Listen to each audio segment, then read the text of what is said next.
Hello दोस्तों, मैं असलम गुरुमकर अहमद अब्दुल्ला करीब प्राइवेट आईटीआई के इस यूट्यूब चैनल में आपका स्वागत करता हूं। दोस्तों, आज हम जिस टॉपिक के बारे में बात करने जा रहे हैं उसका नाम है ऑब्लिक प्रोजेक्शन। तो आइए दोस्तों, हम लोग देखते हैं कि किस तरह हम लोग ऑब्लिक प्रोजेक्शन में एक ऑब्जेक्ट के व्यू हासिल करते हैं। दोस्तों, यहाँ पे हमने कुछ डायग्राम बना रखी है आपके लिए। आप इस डायग्राम को देख सकते हो। यहाँ में हमने डायग्राम के तौर पर एक क्यूब का इस्तेमाल किया है। आप इस क्यूब को जब देखते हैं, ये हमारी प्लेन के अंदर रखा हुआ है, क्वाड्रेंट्स के अंदर रखा हुआ है। ये हमारी हॉरिजॉन्टल प्लेन, ये हमारी वर्टिकल प्लेन।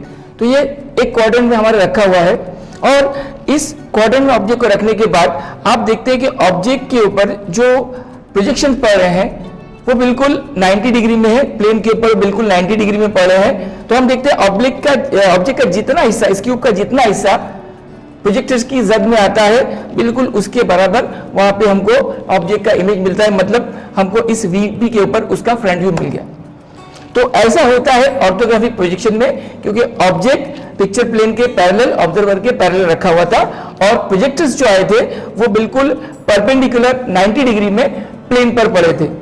तो क्योंकि ऑब्जेक्ट बिल्कुल सीधा रखा हुआ था, इसलिए ऑब्जेक्ट का बस फ्रंट व्यू हमको मिलता है हमारे पिक्चर। तो ऑब्लिक प्रोजेक्शन में हम लोग किस तरह ऑब्जेक्ट को रखते हैं, पहले हम उसको डिस्कस करते हैं। ये हमारा क्वाड्रेंट है, यहाँ में हमने ऑब्जेक्ट को रख लिया है। ये हमारा ऑब्जेक्ट, आप देख सकते हैं ऑब्जेक्ट प्लेन के और ऑब्जर्वर के पैरेलल है, लेकिन यहाँ पे जो प्रोजेक्शन उसका मिल रहा है वो बिल्कुल एक ऑब्जेक्ट की शक्ल में मिल रहा है। तो ऐसा क्यों होता है? यहाँ पर हमने ऑब्जेक्ट को रखा था पर उसका जो प्रोजेक्शन हमको बस एक व्यू के फॉर्म में, बस एक स्क्वायर के फॉर्म में मिला था।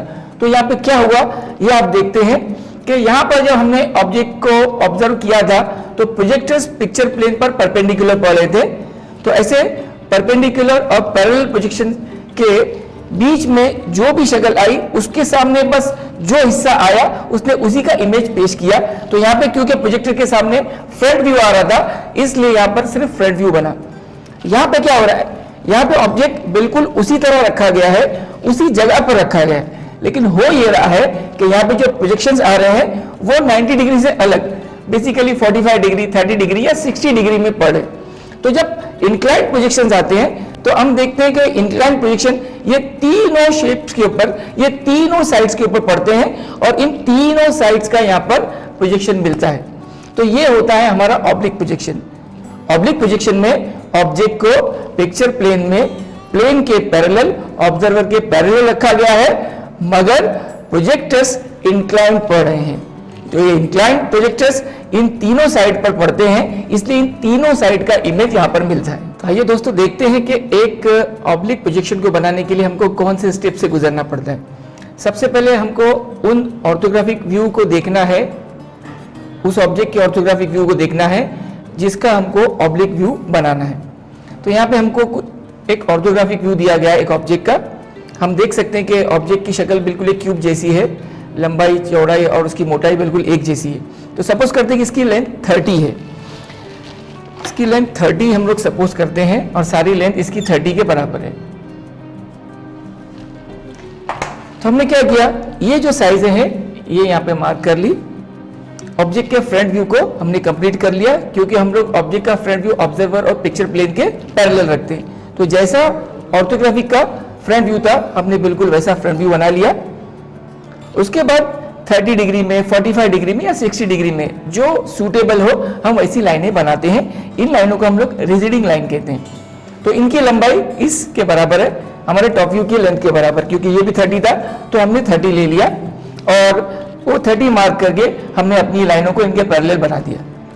तो ये कंप्लीट हो जाता है इस व्यू का ये ऑब्जेक्ट। ये है हमारे ऑर्थोग्राफिक व्यू और ये है हमारा ऑब्लिक व्यू। तो आप देखते हैं यहाँ पे रिसीडिंग लाइन की लंबाई बहुत ज्यादा नजर आ रही है, जबकि ऑब्जेक्ट में जो हमको साइज दी गई है हमने उसकी साइज के बराबर ही बनाया है। तो ऑब्लिक के इस टाइप को हम कहते हैं कैवेलियर प्रोजेक्शन। कैवेलियर प्रोजेक्शन में रिसीडिंग लाइन की लंबाई आपको जो साइज आपके ऑब्जेक्ट बनाने के लिए दी गई थी आप उसके बराबर लेते हो, लेकिन वो बहुत ज्यादा लंबी नजर आती है। तो ऑब्लिक में ये परमिट है कि हम उस रिसीडिंग लाइन को हाफ ले लें, हाफ स्केल में। यानी अगर ये 30 आना चाहिए था तो हम लोग यहाँ पे इसको 15 लेकर बनाते हैं, 15 mm, यानी स्केल को हम यहाँ पे आधा कर लेते। तो ऑब्लिक के इस टाइप को हम कहते हैं कैबिनेट प्रोजेक्शन।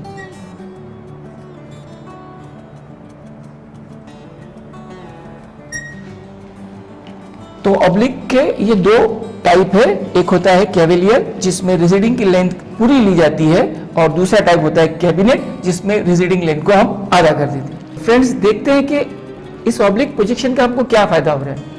ऑब्लिक प्रोजेक्शन का फायदा ये है कि जिस ऑब्जेक्ट में सर्कुलर डिटेल ज़्यादा है, कर्व्स वगैरह ज़्यादा है, तो इसको हम लोग, क्योंकि फ्रंट को हमने बिल्कुल हमारे ऑब्जर्वर के और हमारी प्लेन के पैरेलल रखा है, तो इसका जो फायदा हमको हो रहा है मैं आपको दिखाता हूँ।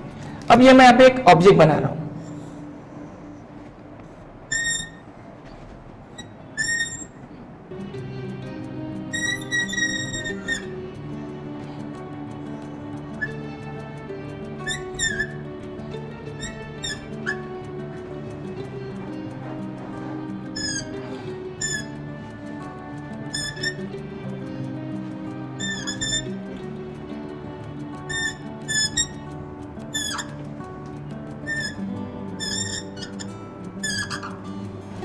आप इस ऑब्जेक्ट को देख सकते हैं। इस ऑब्जेक्ट के अंदर 1, 2, 3, 6 और ये 9 सर्कल हैं।